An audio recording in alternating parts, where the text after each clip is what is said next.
आज हम लोगों का कथा का जो विषय है, वो है वृंदावन का प्रागट्य। ये ब्रजभूमि कैसे प्रकट हुई? तो बड़ी ही सुंदर कथा है इसके पीछे। मूल से लेकर के हम कथा श्रवण करेंगे। उद्देश्य क्या है इसके पीछे? हम जान पाएँ ब्रजभूमि की महिमा और हमारे मन में भी ब्रज के प्रति लोभ जग जाए। क्योंकि ये लोभ जो है यही हमें आगे बढ़ा सकता है भक्ति में। जब तक लोभ नहीं होगा, तब तक क्या है, कोई भी साधन जो है वो अनासंग रहेगा। सात्संग साधन उसको कहते हैं जब भजन कर लेते हैं हम, जब तो भजन में मन भी लगता है, उसको कहते हैं सात्संग भजन। और अनासंग भजन जो है, उसका अर्थ क्या होता है? जब माला तो चल रही है लेकिन ध्यान कहीं और है। तो कहते कृष्ण प्रेम जो वस्तु है, जिसके लिए हम प्रयत्नशील हैं, जो हम चाहते हैं, वो कभी भी किसी व्यक्ति को अनासंग भजन से प्राप्त नहीं हो सकता। अनासंग भजन से क्या होगा? उसके धीरे धीरे अनर्थ नाश होंगे, सुकृतियां बनेंगी, फिर जाकर के जब कभी सात्संग भजन होगा तभी होगा। तो इसीलिए गुरुदेव हमेशा इस चीज पे बहुत जोर देते थे कि हम कथा को विशेष रूप से सुने, ब्रज की कथा को सुने, जिस कथा को सुनने के माध्यम से हमारे मन में ब्रज के प्रति लोभ जग जाए।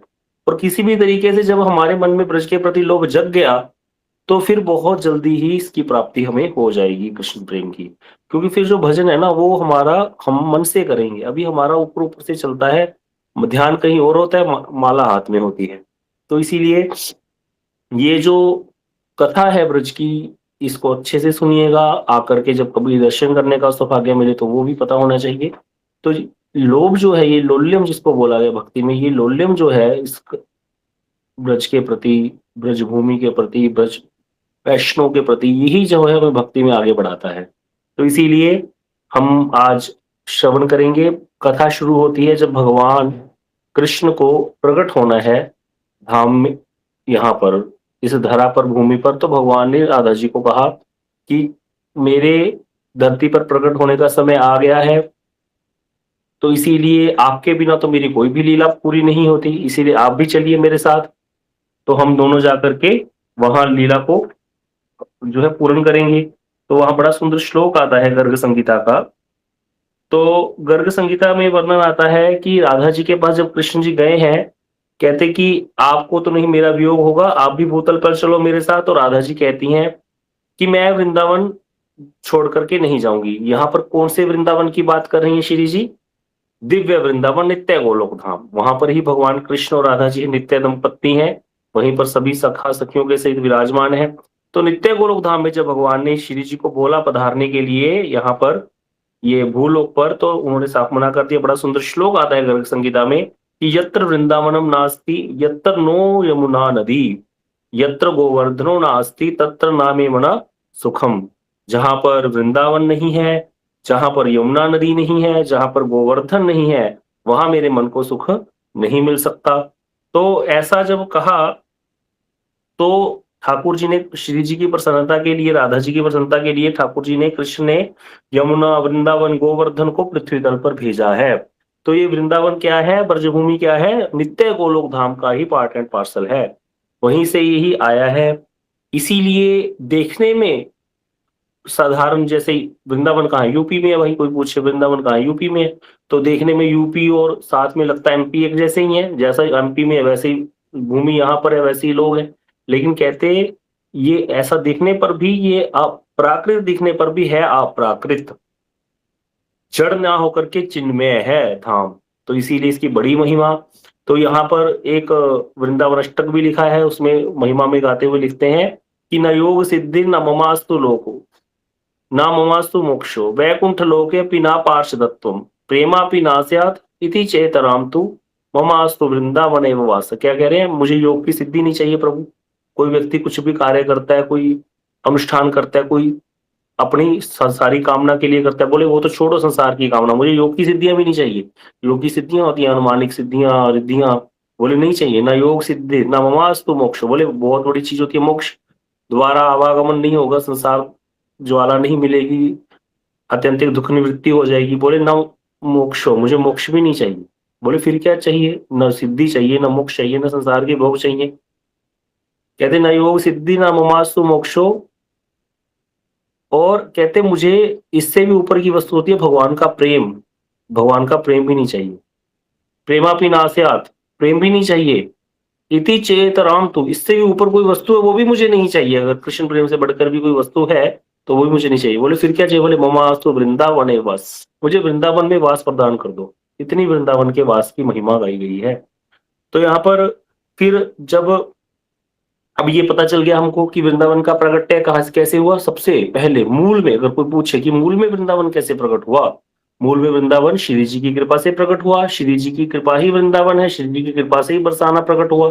तो पूरी ब्रजभूमि श्री जी की कृपा से प्रकट हुई, क्योंकि वो आना ही नहीं चाहती थी। बोले जब तक वृंदावन नहीं है, जहां पर जहाँ यमुना नदी नहीं है, जहाँ गोवर्धन नहीं है, वहां मुझे सुख नहीं है। इसीलिए ठाकुर जी ने सारा धाम को वैसा ही यहाँ पर प्रकट कर दिया। अब कृष्ण की लीलाएं हुई यहाँ पर अनेक प्रकार की। भगवान ने यहाँ गैया चराई, भगवान ने यहाँ गोपालों के साथ बहुत सारी लीलाएं करी हैं। मक्खन चुराया घर घर में जाकर के। वृंदावन में आज भी कुंज गलियां हैं, दान गली है, मान गली है, बहुत सुंदर सुंदर हमारे मठ के पास देखने में है। बड़ी सुंदर सुंदर दान गली, मान गली, कुंज गली, तो सारी वहां पर लीलाएं की भगवान ने। और 11.5 वर्ष तक भगवान ने ब्रज में सारी लीलाएं करके मथुरा गमन किया। कुछ देर मथुरा में रहे, उसके बाद द्वारकापुरी बसा दी और फिर भगवान द्वारका चले गए। इस तरह से 125 वर्ष तक भगवान लीला करके यहाँ पर इस धाम में, यहाँ पर भूतल में फिर अपने धाम को वापस चले गए हैं। तो ये पूरी लीला भगवान की 125 वर्ष की है, जिसमें से 11.5 वर्ष की लीला भगवान की ब्रज की है, कुछ साल लीला भगवान की मथुरा में हुई है। तो ब्रज में जो कृष्ण है, वो जो ब्रज के कृष्ण की जो लीलाएं हैं वो करने वाली है, मंत्रमुग्ध करने वाली भगवान की लीलाएं हैं। क्योंकि ब्रज छोड़ के जब कृष्ण चले गए यहाँ से, तो उसके बाद तो भगवान ने राजाधिराज रूप प्रकट किया है मथुरा में, और फिर द्वारका में भी भगवान कभी चतुर्भुज है तो कभी द्विभुज है। लेकिन ब्रज में भगवान कभी भी चतुर्भुज नहीं है। ब्रज में तो एक कथा आती है, एक स्थान है, यहाँ पर पैठा गांव है गोवर्धन के पास। वहां पर एक बार कृष्ण जो है रास छोड़कर जब चले गए, तो गोपियां अन्वेषण करते हुए कृष्ण को ढूंढते ढूंढते आई हैं। तो वहां पे आज भी एक कदम्ब का पेड़ है, जिसको ऐठा कदम्ब बोलते हैं, वहां रखा हुआ है वो कदम्ब का पेड़। बहुत प्राचीन वृक्ष है, उसको संभाल करके रखा हुआ है, उसका कुछ हिस्सा। तो उसको भगवान ने ऐंठ दिया था। उसकी कथा कैसी है कि जब गोपियां अन्वेषण करती हुई कृष्ण को ढूंढती हुई वहां पर पहुंची, तो वहां पर गोपियों ने पूछा कृष्ण को, पेड़ों से पूछ रही है कि हमारे कृष्ण को, हमारे प्रियतम को कहीं देखा है? तो वहां पर जो कृष्ण है वो चतुर्भुज रूप धारण कर लिए, चतुर्भुज रूप धारण करके सामने प्रकट हो गए गोपियों के। अब देखते ही गोपियां चतुर्भुज रूप कृष्ण का उनको प्रणाम करने लगी नारायण समझ करके, और उनसे कृष्ण के बारे में पूछने लगी। तो वहां पर गोपियों के मन में ये नहीं है कि यही तो है कृष्ण, नहीं। तब कहते जो कदम्ब का पेड़ है उसने इशारा कर दिया कि यही है कृष्ण। तो फिर क्या किया, भगवान ने कदम को ऐंठ दिया। इस तरह से कथा आती है कल्प भेद से। वहां की एक और कथा भी है अलग से, क्यों ऐठा भगवान ने कदम को, तो एक कथा ये भी आती है। तो फिर मतलब क्या है कि वहां पर कृष्ण जो है चतुर्भुज अगर प्रकट हो भी जाए तो गोपियां उनको प्रणाम करती हैं, उनके साथ हंसी ठिठोली या उस प्रकार से लीला आस्वादन नहीं करती। और कहते हैं इसके बाद जब वो गोपियां तो पूछ के चली गई आगे, लेकिन पीछे राधा जी आ रही थी। जब राधा जी आई तो राधा जी को देखते ही भगवान चतुर्भुज ना रह करके अपनी 2 भुजाएं पेट में घुसा दी भगवान ने, इसीलिए उसका नाम पैठा पड़ गया। तो कहते हैं जब राधा जी के अनुगत्य में जो पीछे गोपियां आ रही थी, गुरुदेव बोलते थे, उनको तो चतुर्भुज कृष्ण के दर्शन हुए ही नहीं, उनको तो द्विभुज कृष्ण ही दिखे। अर्थात अगर हमारा जो रसिक, जैसे श्री जी के अनुगत्य में जो गोपियां आई हैं, उनको किसके दर्शन हुए? उनको तो नारायण दिखे ही नहीं। मतलब कृष्ण नारायण रूप में अगर प्रकट हो जाए तो गोपियां भी उनको प्रणाम करती हैं, लेकिन राधा जी के सामने तो कृष्ण नारायण रूप में रह ही नहीं सके, वो अपने कृष्ण रूप में ही प्रकट हो गए। तो अर्थात उनको हर समय वही ब्रज बिहारी के ही दर्शन होते हैं। इतनी सुंदर, इतनी मुग्ध करने वाली ये लीला है ब्रज की। इसीलिए बोलते हैं वृंदावन की लीला मत समझियो गुड़ को चीला, या पे ऋषि मुनि गए हार जपे जा राधे राधे, वृंदावन धाम अपार जपे जा राधे राधे। तो ये वृंदावन का प्रागट्य हुआ श्री जी की कृपा से। अब भगवान ने लीलाएं करी यहाँ पर। लीला करने के बाद जब भगवान लीला स्मरण करके गए हैं तो उसकी अनेक कथाएं हैं, लेकिन मूल कथा इसको आज समझिए क्या हुआ था। जो लीला है वो 3 प्रकोष्ठ में चलती है भगवान की। एक तो ब्रज लीला, दूसरी मथुरा लीला, तीसरी द्वारका लीला। 11.5 वर्ष तक ब्रज लीला चली अगर सीधा सीधा देखा जाए, लेकिन ये अचिंत्य व्यापार है, इसको समझना बड़ा मुश्किल है। लेकिन अब फिर भी हम बताने का प्रयास करेंगे कि ब्रज की लीला ब्रज में हर समय चलती ही रहती है, और मथुरा की लीला मथुरा में चलती रहती है, क्योंकि भगवान की सारी लीलाएं नित्य होती हैं। वो कभी भी ऐसे नहीं होता कि खत्म हो गई। और द्वारका की लीला द्वारका में चलती रहती है। अब जब लीला स्वर्ण का समय आता है पृथ्वी पर, यहाँ पर लीला स्वर्ण होनी है, खत्म होनी है, तो ब्रज की परिकर ब्रज से ही अपने नित्य गोलोक धाम चले जाते हैं, मथुरा के परिकर मथुरा चले जाते हैं नित्य, और द्वारका के परिकर द्वारका में चले जाते हैं। तो द्वारका में अब हम अगर भागवत के अनुसार देखें तो वर्णन आता है कि सारे यदुवंशी प्रवास चक्कर चले गए और वहां पर सबने मदिरा पान कर लिया और एक दूसरे को लड़ने लगे, गाली गलौज करने लगे, फिर सब लोग एक दूसरे की हत्या कर दी, ऐसे करके वर्णन आता है। लेकिन वहां पे पीछे वर्णन है कि सब उसमें देवताओं के अंश देवताओं में मिल गए और भगवान के पार्षद जाकर के धाम में चले गए, तो लीला थी। तो हमने तो यही सुना कि द्वारका में जाकर के स्मरण हुई लीला, लेकिन मथुरा की लीला मथुरा में और वृंदावन की लीला भांडीर वन में, या वृंदावन में जमुना जी के पास भांडीर वन है, वहां भांडीर वन पे सब सखा सब सखियां कृष्ण सारे वहीं पर उपस्थित होते हैं और लीला वहीं पर स्मरण होती है ब्रज की। तो जब कृष्ण अपनी लीला को स्मरण करते हैं इस धाम से, इस भूतल भूलोक से, पृथ्वी से, तब क्या होता है कि भगवान ये सारे धाम को लुप्त कर देते हैं। मतलब कहने का क्या है कि जहां पर भगवान का उखल बंधन हुआ वो साल लुप्त हो जाएगा, जहां पर भगवान कालिया नाग पर नाग के नृत्य किया वो लुप्त हो गया। इस तरह से सारी चीजें लुप्त हो गई भगवान के जाने के तुरंत बाद। सारे धाम को तुलसी ने ढक लिया, इसीलिए इसको वृंदावन बोलते थे, क्योंकि तुलसी तुलसी उगी, तुलसी का दूसरा नाम वृंदा भी है। तुलसी का वन बन गया इसीलिए वृंदावन कहलाता है। तो पूरा वन ही वन बन गया। इसके वन का वर्णन इतना आता है, एक संतनी हुई है राजस्थान की करमेती बाई, वो एक बार घर छोड़ करके, उनके विवाह लिखा था, वो छोड़ करके यहाँ वृंदावन में आ गई थी। तो कहते हैं जो वहां एक यहाँ पे वृंदावन में एक जगह है ब्रह्मकुंड, रंग जी के मंदिर के पास, वहां ब्रह्मकुंड पर रह करके भजन करने लगी। बहुत बड़ा कुंड था और वहां पर इतने बड़े बड़े, कहते हैं वृंदावन में पेड़ थे कि लोग, जो रहने वाले लोग थे, वो तो मथुरा नगरी में रहते थे। मथुरा बहुत विशाल और बहुत भव्य नगरी शुरू से ही रही है। आज हम मथुरा के विषय में भी थोड़ा सा सुनेंगे कि मथुरा कैसा होता था। तो कहते मथुरा तो पहले से ही बहुत बढ़िया था, लेकिन संत जो भजन करने वाले थे वो वृंदावन के जंगलों में यहाँ पर रहते थे। ये यहाँ बहुत बड़ा जंगल था, पूरा एक घना जंगल होता है जैसे, जहाँ हिंसक जानवर भी होते थे। तो कहते इतने बड़े बड़े पेड़ होते थे कि अगर मान लो कोई भजन करने वृंदावन में आ गया और किसी को अपने व्यक्ति को ढूंढना है, जैसे करमेती बाई के पिताजी आए ढूंढने के लिए, लेकिन मथुरा में रुकते थे, दिन में आकर यहाँ पर ढूंढते थे उसको, लेकिन उसको कुछ समझ ही नहीं आया। तो कहते पेड़ों के ऊपर चढ़ चढ़ करके देखना पड़ता था, बहुत लंबे लंबे पेड़ होते थे, उनके ऊपर चढ़ करके दूर से दृष्टि देखते थे कि कोई मिला। फिर उनको किसी ने बताया कि एक स्त्री वहां आई है, 3 दिन से रो रही है, रो रो के कपड़े भीग गए हैं। तो फिर जाकर के उन्होंने अपनी बेटी को वहां पर पूछा है कि बेटी तुमने तो नाक कटवा दी। तो उन्होंने कहा नाक तो पिताजी कटी हुई है, जिस जो भजन नहीं करता उसकी नाक है ही कहाँ। आपने मेरा विवाह इत्यादि रख दिया, मैं तो विवाह कराऊंगी नहीं, मैं तो यहाँ से छोड़ करके जाऊंगी नहीं। फिर उन्होंने पानी में छलांग लगा दी, ब्रह्मकुंड के एक विग्रह को निकाला और अपने पिताजी को दे दिया कि आप इनकी सेवा करो, इससे आपके मन को शांति मिलेगी। उसको लेकर के वो चले गए। आज भी राजस्थान में शायद कहीं चूरू या पता नहीं कौन सी डिस्ट्रिक्ट में वो विग्रह की सेवा हो रही है, और करमेती बाई जी ने यहीं रह करके भजन किया। तो इस तरह से वहां वर्णन आता है उनकी कथा में कि कैसा वृंदावन था। बहुत बड़े बड़े जंगल, एक पूरा पेड़ ही पेड़ होते थे यहाँ पर, और कुछ नहीं होता था, कोई बस्ती इत्यादि नहीं थी, कोई भी लोग नहीं वास करते थे।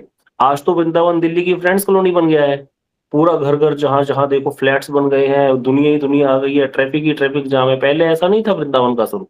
हमने भी जो 15-20 साल पहले वृंदावन का स्वरूप देखा, बड़ा ही मधुर, बहुत ही शांत। परिक्रमा मार्ग में 1-2 लोग मुश्किल से दिखते थे और इतना आनंद आता था, बस भजनानंदी संत होते थे यहाँ पर, और कोई बात ही नहीं होती थी। अब तो हर प्रकार का व्यक्ति यहाँ पर घूम रहा है। तो इसीलिए जो धाम है वो क्या हो गया था, लुप्त हो गया था भगवान के जाने के बाद। फिर धाम का हमारे सामने जो दृष्टिगोचर होता है, ये धाम अभी जो हम दिखते हैं वृंदावन को, ये कैसे प्रकट हुआ दोबारा। तो इसकी भी अनेक प्रकार की कथाएं हैं।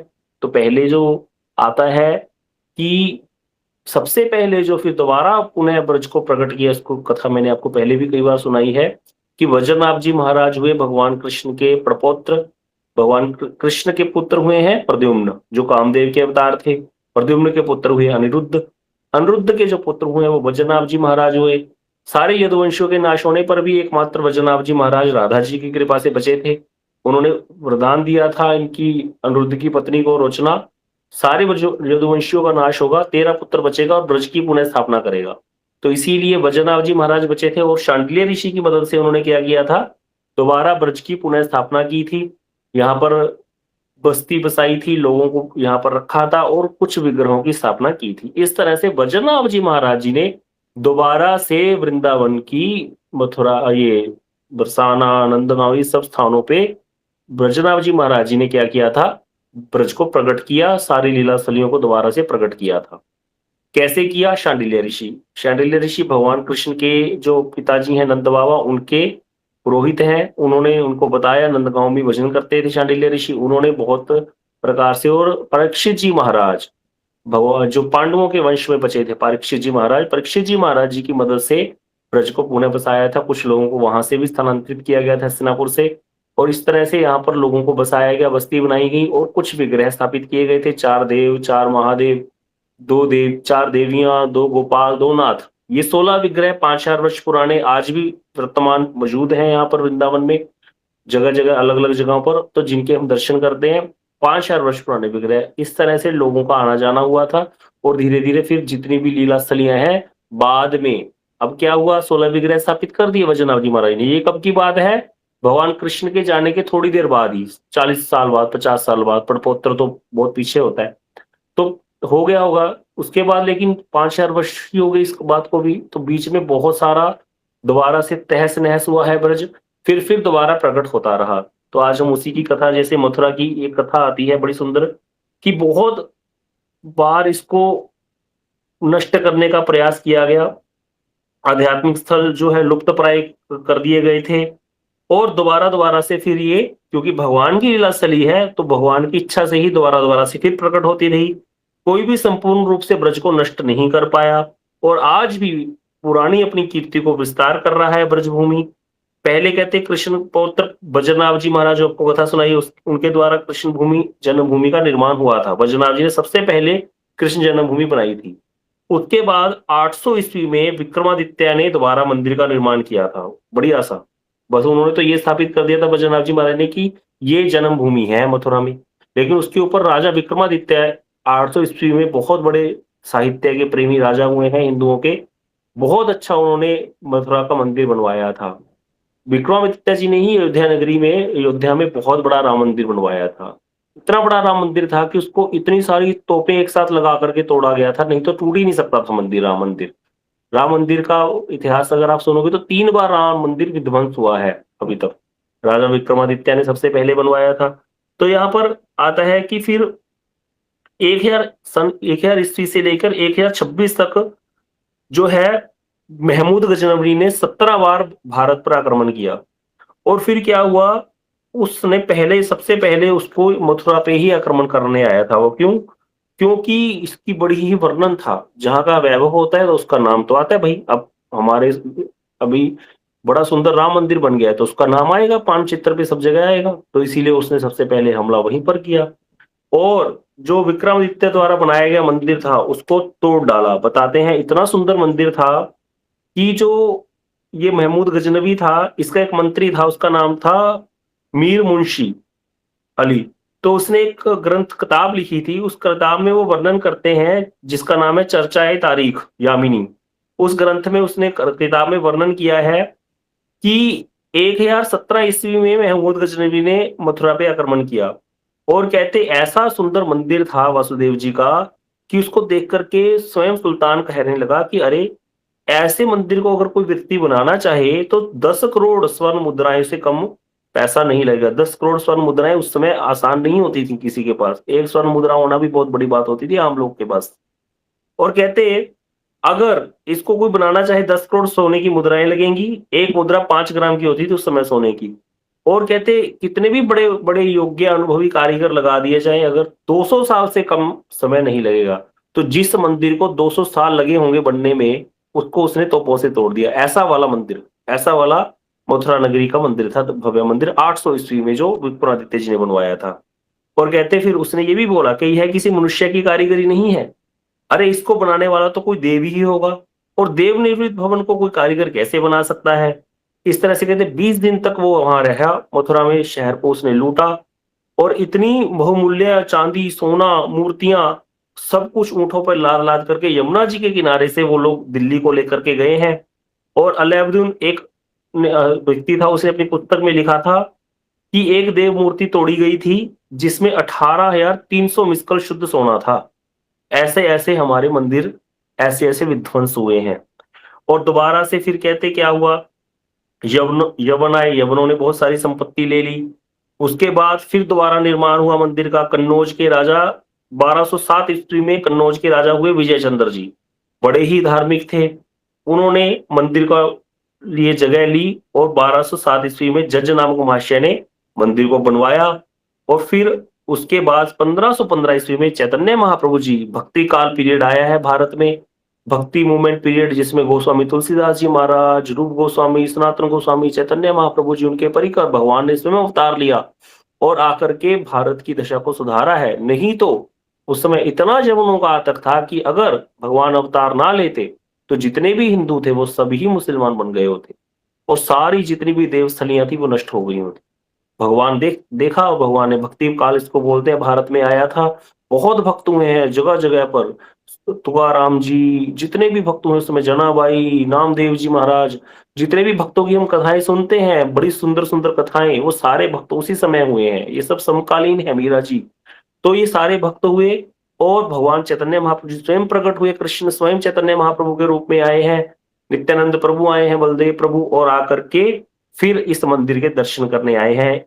चैतन्य चरितामृत में वर्णन है, गोकुल देखिया आहाल मथुरा नगरे, जन्म स्थान देखी रही सही विप्र घरे। महाप्रभु जी एक ब्राह्मण के घर में रहे थे और गोकुल देख दर्शन करने के बाद मथुरा नगरी में आए हैं। महाप्रभु ने जन्मभूमि का दर्शन किया है, ये वर्णन है। तो उस समय जन्मभूमि विद्यमान थी जब चैतन्य महाप्रभु जी आज से 550 साल पहले आए हैं।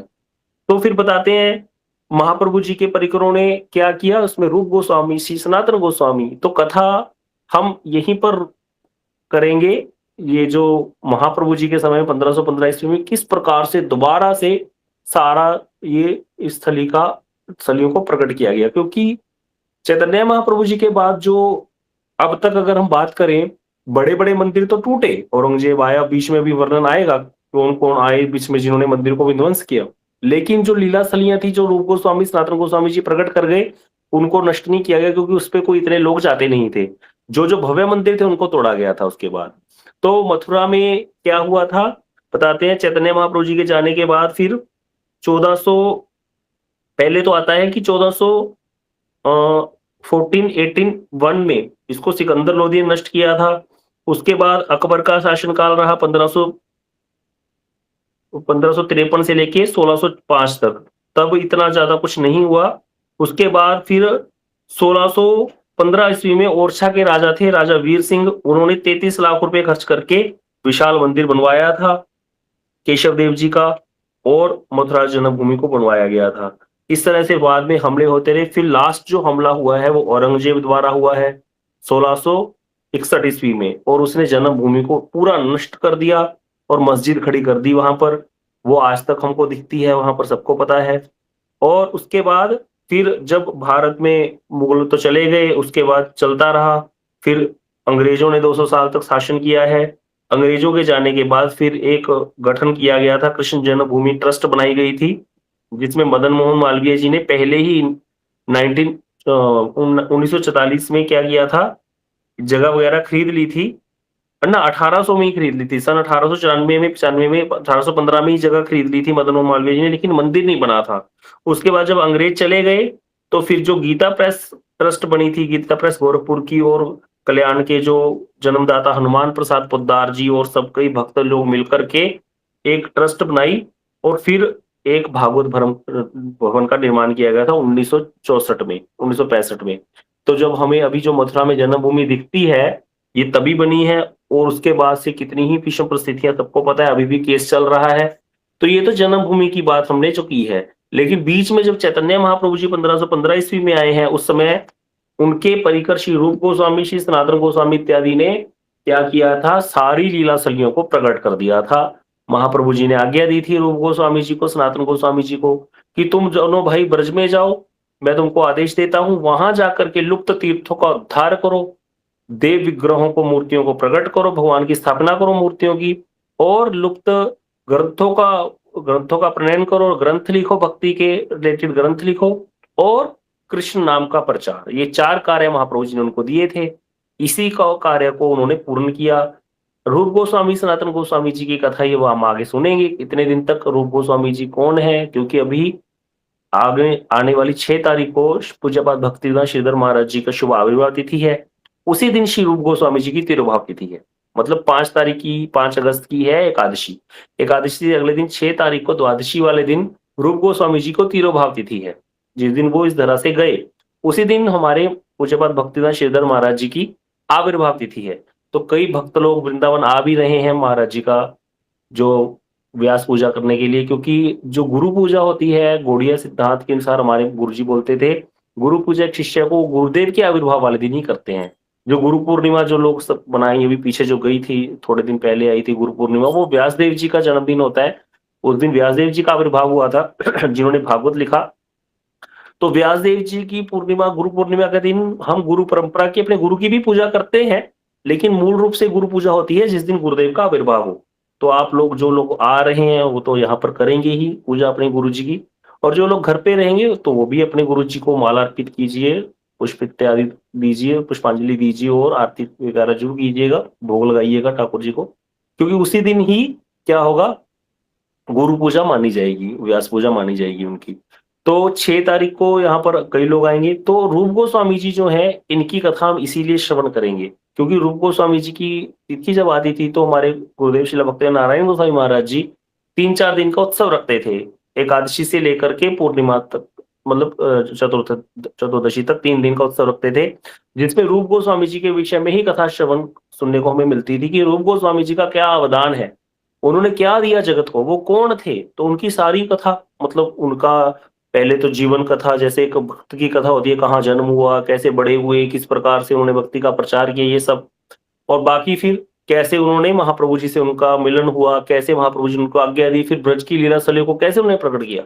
ये जो वृंदावन हमको दिखता है, जिसका हम दर्शन करते हैं इतना सुंदर, ये सारा रूप और सनातन गोस्वामी जी की कृपा से ही प्रकट हुआ है।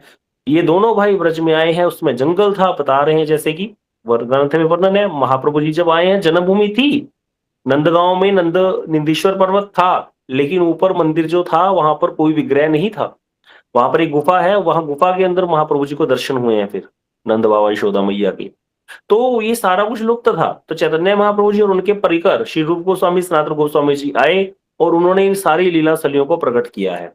तो मथुरा में जन्मभूमि तो थी, वर्णन है, ठीक है, लेकिन बाकी सब लीलासलियां नहीं थी कि कालिया दमन कहाँ पर हुआ, कहाँ पर कृष्ण को उखल से बांधा यशोदा मैया ने, गोकुल में कहाँ कहाँ लीलाएं हुई हैं भगवान की। तो वो सारी लीलासलियां दोनों भाई रूप और सनातन, ये दोनों आए हैं। ये दोनों ही, हुसैन शाह बादशाह एक व्यक्ति था, उसके एक प्रधानमंत्री थे, एक वित्त मंत्री, एक प्राइम मिनिस्टर, एक फाइनेंस मिनिस्टर थे। रूप गोस्वामी जी फाइनेंस मिनिस्टर थे और सनातन गोस्वामी जी प्राइम मिनिस्टर थे। तो हम लोग तो पैसे दे करके नौकरी लेते हैं, रिश्वत दे करके नौकरी लेता है कोई व्यक्ति, इन्होंने रिश्वत दे करके नौकरी छोड़ी थी और उस जॉब को छोड़ करके दोनों भाई ब्रज में आए हैं महाप्रभु जी की आज्ञा से, और आकर के श्री वाराह पुराण एक ग्रंथ है, वाराह पुराण ग्रंथ के अनुसार उसमें ब्रज की लीला सलियों का वर्णन है कि इतनी दिशा में इतने दूर जाने पर इतने कोण पे, नृत्य कोण पे ये वाली लीला सली है। ऐसे करके चिन्ह छोड़ करके इन्होंने देख देख करके पूरा साइंटिफिक वे से, ये नहीं कि हाँ सिर्फ भाव से ही, दोनों चीजें, मतलब प्रूफ प्रूफ के साथ ग्रंथ के अनुसार दोनों भाइयों ने मिलकर के लीला सलियों को प्रकट किया। तो इनका बड़ा अवदान है रूप गोस्वामी जी का, जिसके कारण, रूप गोस्वामी जी के कारण ही श्री वृंदावन में जो गोविंद देव जी हैं वो प्रकट हुए हैं। तो ये सारी कथाएं वृंदावन में गोविंद देव जी का प्रकट है, आप नोट कर लीजिए कैसे हुआ, वो हम सब श्रवण करेंगे रूप गोस्वामी जी की कृपा से। रूप गोस्वामी जी ने कौन कौन से ग्रंथों की रचना की है, भक्ति रसामृत सिंधु, उज्ज्वल नीलमणि, इनको बोला गया है। ये जैसे होता है ना, एक होता है जैसे किसी ने, पुराने लोग जो उन्होंने देखा होगा, पहले जो मंदिर होते थे, मंदिरों में प्रकोष्ठ होते थे, जैसे पहले जाओगे तो एक गेट आएगा आगे, फिर उसको पार करोगे तो एक बरामदा आ जाएगा, उसको पार करोगे तो फिर जगमोहन आ जाएगा खाली, जिसके ऊपर छत खुली होती है, फिर आगे जाके एक बरामदा आता है, आगे फिर गर्भगृह होता है। गर्भगृह का जो गेट होता है वो कांसर लगती है उसको, बड़ा ही भारी होता है वो, बड़ा ही तरीके से बनाते थे, किसी किसी ने शायद पुराने देखे हो लकड़ी के गेट, वो बड़े ही सॉलिड होते थे, उसको कोई ऐसे खोल नहीं, तोड़ नहीं सकता ऐसे हाथ मार करके, तो वो सॉलिड वाले गेट होते थे। तो श्री रूप गोस्वामी जी ने क्या किया, कहते हैं ये ब्रज जो है, ब्रज भूमि, ये ब्रज क्या है, निकुंज है वृंदावन में, जो ब्रज तो 84 कोस है, 84 कोस ब्रज में वृंदावन क्या है, देखा जाए वृंदावन में क्या हुआ, कोई प्रश्न करे, नंदगांव में तो भगवान का भाई जो है लालन पालन हुआ, 5 साल के बाद लीलाएं हुई इतनी, गोकुल में भगवान का जन्म हुआ, मथुरा में जन्म हुआ, लीला हुई, प्रकट हुए भगवान। वृंदावन में क्या हुआ, वृंदावन में तो कुछ हुआ ही नहीं देखा जाए। फिर भी वृंदावन की इतनी महिमा, क्योंकि वृंदावन निकुंज है। वृंदावन में रास लीला हुई है भगवान की, और आज भी हो रही है।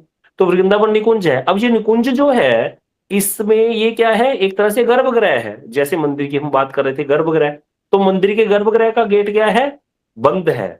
अब ये गेट है जो बंद है, इसके कपाट जो है वो खुल नहीं सकते ऐसे। तो इसीलिए एक संत हुए माधव दास जी, उन्होंने कीर्तन लिखा है, यम कली रूप शरीर न धरत, अगर कलयुग में रूप गोस्वामी जी आते ना, तम ब्रज प्रेम महानिधि कुठरिक, कौन कपाट उघाड़त। तो ये ब्रज का जो प्रेम है, राधा कृष्ण का जो प्रेम है, जो गोपियों के साथ कृष्ण का प्रेम है, उसके जो कपाट उघाड़त, कौन खोलता, वो उज्जवल नीलमणि ग्रंथ क्या करता है, उन कपाटों को खोलता है। तो ऐसे रूप गोस्वामी जी ने बड़े सुंदर सुंदर ग्रंथ दिए हैं। रूप गोस्वामी जी की कथा आती है, अगर आप कभी आओ दर्शन कराएंगे। नंदगांव में एक स्थान है टेर कदम्ब, जहां पर कृष्ण गोपियों को और इसको गैयों को चराने के लिए आते हैं। तो वहां पर कृष्ण क्या करते हैं, बांसुरी के माध्यम से गायों को बुलाते हैं। गायों को बुलाते बुलाते बांसुरी से गोपियों को भी बुला लेते हैं। वहां गोपियां कृष्ण के लिए भोजन बना करके लाती हैं अनेक प्रकार के। तो वही रूप गोस्वामी जी ने रह करके भक्ति रसामृत सिंधु नामक ग्रंथ की रचना की है। और वहां पर ऐसे ऐसे ग्रंथ लिखे हैं रूप गोस्वामी, जो विरह का वर्णन करते हैं, तो सारे ही पत्ते तादात्म्य हो जाता था उनका प्रकृति के साथ, सारे पत्ते वहां के झड़ जाते थे टेर कदम के। और जब मिलन का वर्णन करते थे तो सारी बिना ऋतु के फूल खिल जाते थे, फल आ जाते थे पेड़ों पर। ऐसा तादात्म्य उनका प्रकृति के साथ हो जाता था। ऐसी जगह है टेर कदम्ब। वहीं पर एक बार सनातन गोस्वामी जी अपने भाई रूप से मिलने आए हैं। रूप गोस्वामी जी के मन में इच्छा आई कि मेरे भैया तो थोड़े कृष दिख रहे हैं, मुझे थोड़े कमजोर हो गए हैं। अगर आज मेरे पास कोई दूध से बढ़िया आइटम, कोई खीर इत्यादि होता तो मैं इनको देता भगवान को भोग लगा करके खाने को। भाई तो बड़ा प्रेम करते थे रूप गोस्वामी जी, इतना प्रेम करते सनातन गोस्वामी जी से कि रूप गोस्वामी जी की जितनी भी प्रकार के कीर्तन लिखे हैं उन्होंने, उसमें सनातन नाम जरूर मिलेगा आपको। बड़े हैं सनातन गोस्वामी जी रूप गोस्वामी से, लेकिन रस को प्रकट किया रूप गोस्वामी जी ने, महाप्रभु जी ने उन पर कृपा की थी। लेकिन रूप गोस्वामी जी सनातन गोस्वामी जी के बिना एक पग भी नहीं चलते। सनातन गोस्वामी ने शरीर कब छोड़ा, अभी पीछे गई है थोड़ा 22-23 दिन पहले क्या गई है, गुरु पूर्णिमा, व्यास देव जी का आविर्भाव जिस दिन, उसी दिन सनातन गोस्वामी जी की तिरुभाव तिथि है। सनातन गोस्वामी जी ने जिस साल शरीर छोड़ा था, मतलब कि जुलाई में छोड़ा, 10 जुलाई को थी इस बार, या कितने को थी, कितने को थी अष्टम, 10 जुलाई को थी शायद इस बार ये गुरु पूर्णिमा। तो सनातन गोस्वामी ने शरीर छोड़ा, जिस साल छोड़ा था, उसी दिन रूप गोस्वामी जी ने अपने आप को कुटिया में बंद कर लिया था। 22-23 दिन, जो आज अब कितने दिन हो गए गुरु पूर्णिमा को, उतने दिन तक कुटिया बंद रखी, बाहर नहीं निकले, बस शरीर छोड़ दिया। उसके बाद इससे बात नहीं करी। इतना प्रेम करते हैं रूप गोस्वामी सनातन गोस्वामी जी से।